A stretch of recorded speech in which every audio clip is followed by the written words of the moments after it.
Good Saturday morning, everyone. Today on Perspectives, we're focused on the courageous men and women who sacrifice and risk their lives for others, our firefighters.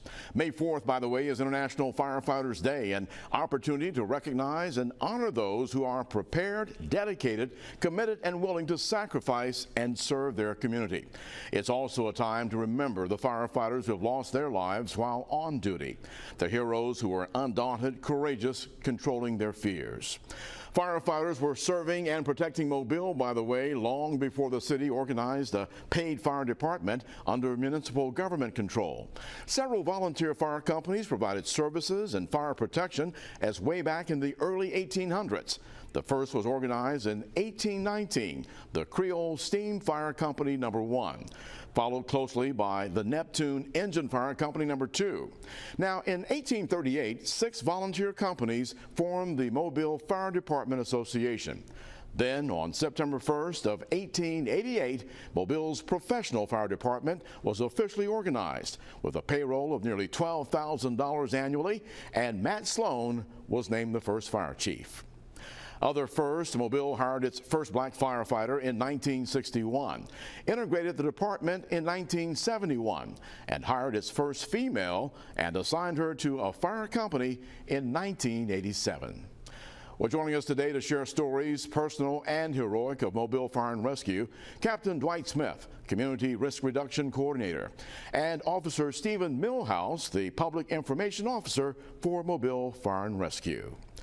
Celebrating our firefighters as we observe International Firefighters Day and preparing for another smoke alarm blitz when Perspectives continues after this quick break.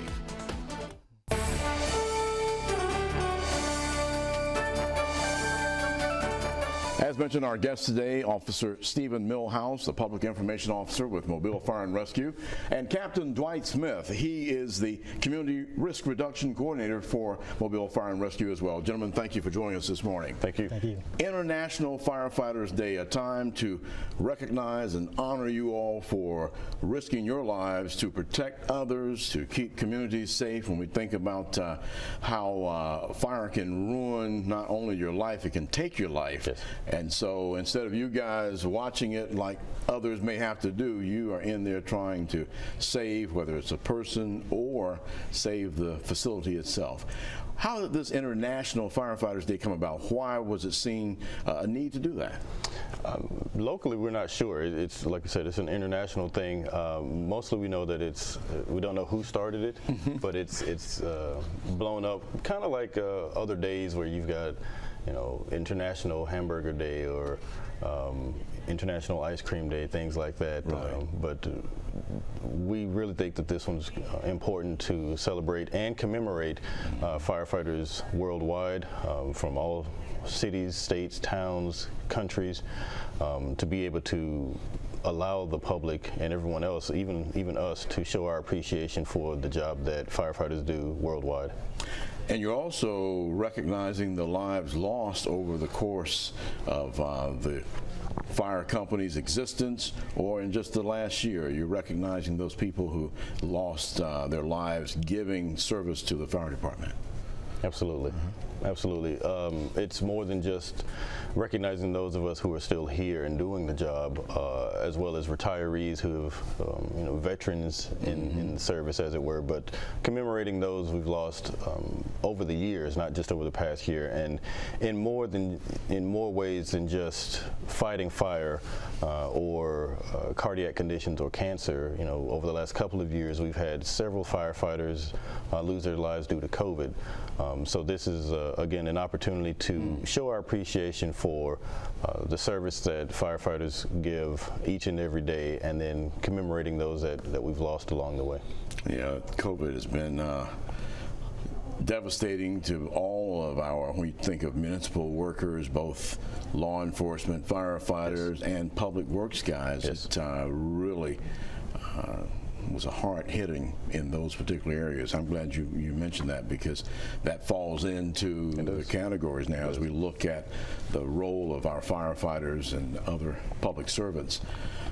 Well, let's talk about anything particular going to happen special here where people can come out and show how they feel about you guys or send things through social media. How's that going to work for May 4th? There's a hashtag. So May the 4th is the actual day for International Firefighters Day, and you can show your appreciation in several different ways, whether it's bringing goodies to a fire station or just thanking someone for their service, or online there's the hashtag This Is My Firefighter, which will allow you to share your images on your social media platforms of any firefighter that's particularly special to you.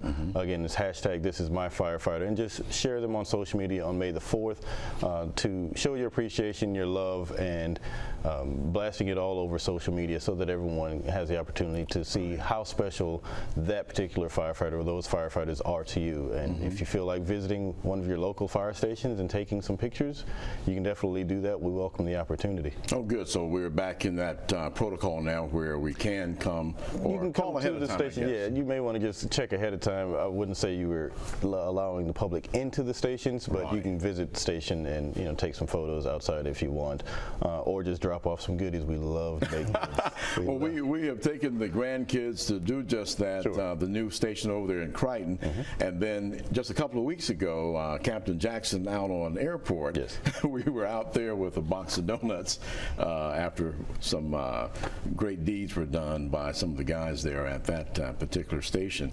And of course, you've got these new stations now, which are state of the art, as well as the equipment, the new trucks and things. Always great for folks to have that opportunity to see. When you two think of why you decided to give of yourself to join the fire department, what led you that way, Captain Smith? Well, from my experience from being a child, I always wanted to be a firefighter. Two things I always focused on was working in the military and also being a firefighter. So when I got an opportunity, I turned 18 years old, I joined the military. Retired with 22 years. Oh, we thank you for your service. Which branch? Air Force Reserve. Oh, my goodness, Air Force. That's my favorite. I'm an Air Force veteran. Thank you for your service. Thank you, sir. But I started out. Were you a firefighter in the Air Force also? Yes, sir. I was a okay, firefighter that's in the Air excellent. Force also. So that was great training background, right? Right. And with the Mobile Fire Rescue Department, I've been with the department over 22 years as a firefighter. So this was my dream, and I'm living my dream. So when you living, out your purpose, then you enjoy life a whole lot more. My goodness, that's awesome. And for you, Stephen? Mine was a little different from Captain Smith. Some people, after I got into the service, you kind of learn, some people it's a calling and it's a dream for them. Some are legacies and they grew up in that lifestyle, whether it's their parents or grandparents or uncles and aunts, they're in the service and they grew up in it and that's all they ever wanted to do. Right. And then some of us, it's just by chance. Either way, whether you had the dream, you grew up in it, or you got into it later in life, at some point, each of us falls in love with it. Yes. And that was my conditioning. I was just looking for something new, and I had a friend of mine who wanted to join the fire department, and I trained, and we worked out together, and I just kind of joined. He's still not on. He abandoned me. Okay. But I joined and just kind of learning all the things that were available to me, and not just in Mobile, but in the fire service, the fraternity and the sorority. You just fall in love with it, and you love the job. And that's what's kept me in it for this long. So that's kind of my route to it. But again, whether we started at childhood or got into it later in life, at some point, each of us falls in love. Each of us falls in love with it. Well, thank you all for bringing some of the things this morning to give us that feel of being close to the firefighters. And let me ask you this question. You mentioned the term legacy, and Mobile has an incredible history of legacy. Yes. As relates to firefighters, both on both sides of the fence, so to speak, from different ethnic groups and diversities, and then even women now. Yes. Some of their fathers were, and so now women have the opportunity. Is that special about Mobile? Absolutely. It's special in the fire service because, again, as I mentioned, some people grow up in the fire stations as children. They're just around it all the time because their fathers and uncles were firefighters or grandfathers. But now there are so many people in Mobile. What makes it so special is that it's not generations removed. We've got fathers and sons who are second, third generation. We have cousins, have lots of cousins, the Hunter family for one. Wow. Lots of cousins, brothers, the Lee family, the Trenier family, Chestang family, the Smiths, tons of families who are closer related or of the same generation on the fire department together right now. Even husband and wife. Husbands and My wives. goodness, that's the first. Yes, husbands and wives on the fire department. So, And they met on the fire service, or do they meet? some did before and then came. Fire and EMS are closely related because Newman's Lifeguard Private Service, County EMS, Pritchard, different fire services and EMS services. Lots of people will start as just EMTs and then kind of transition to. Hold that point, and we'll finish it after we take a quick break. Okay. We'll come back and talk more about that, as well as an upcoming event taking place on May the 7th. We'll find out more as we talk to our two firefighters this morning here, Captain Smith and Officer Millhouse. We'll be right back.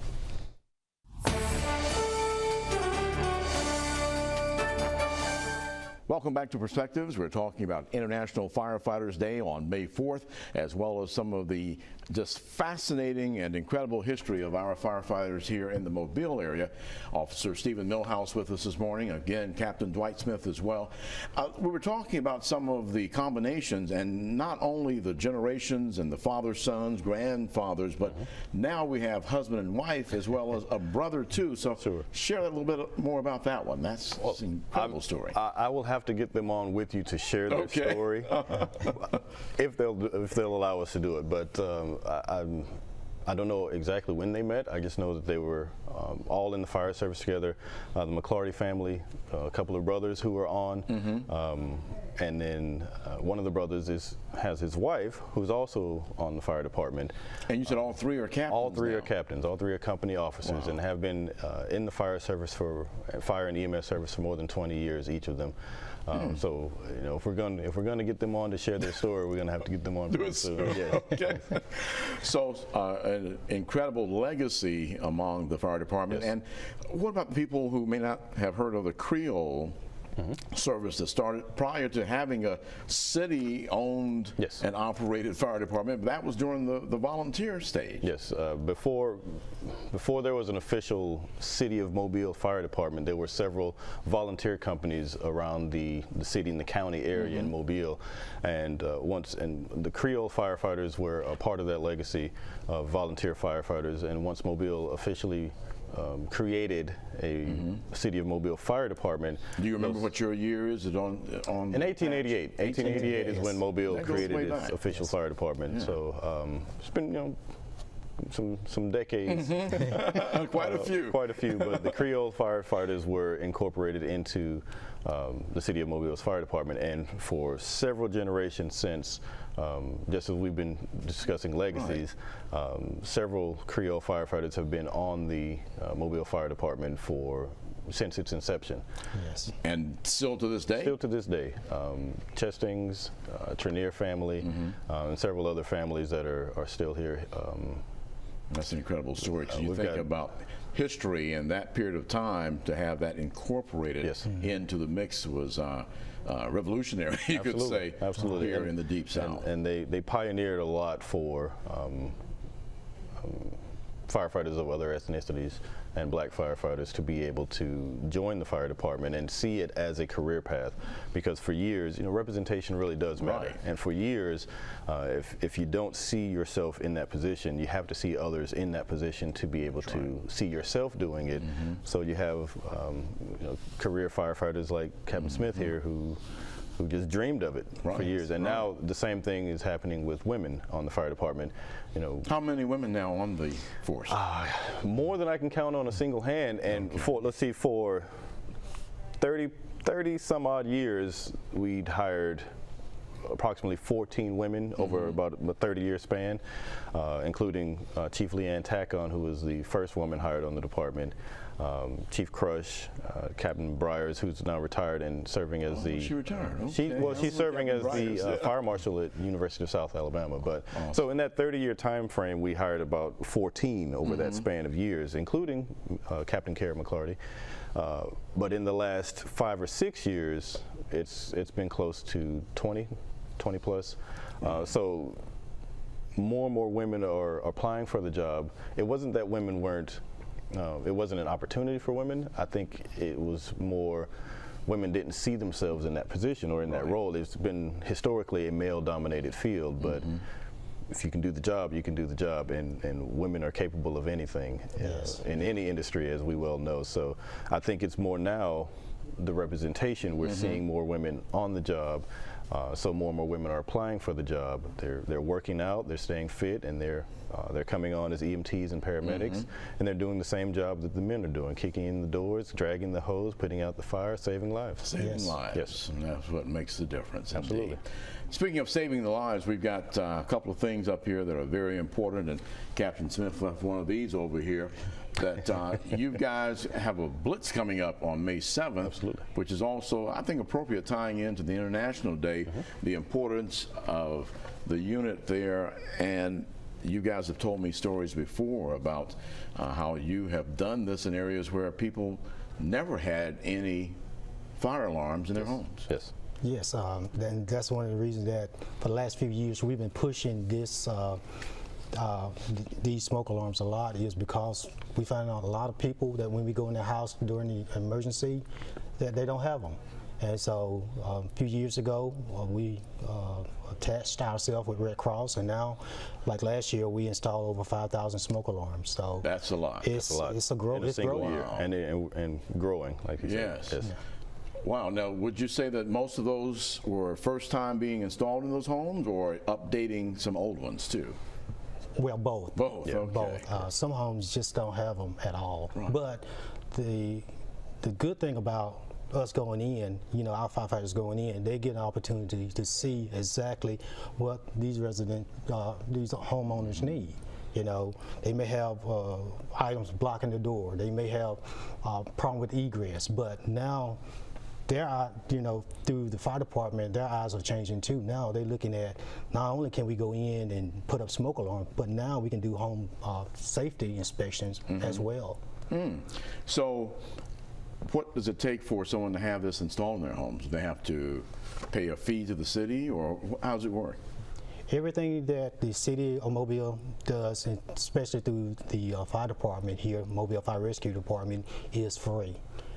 We get these smoke alarms under our grant from Red Cross, also from Alabama Fire College, and also now from Sound Off.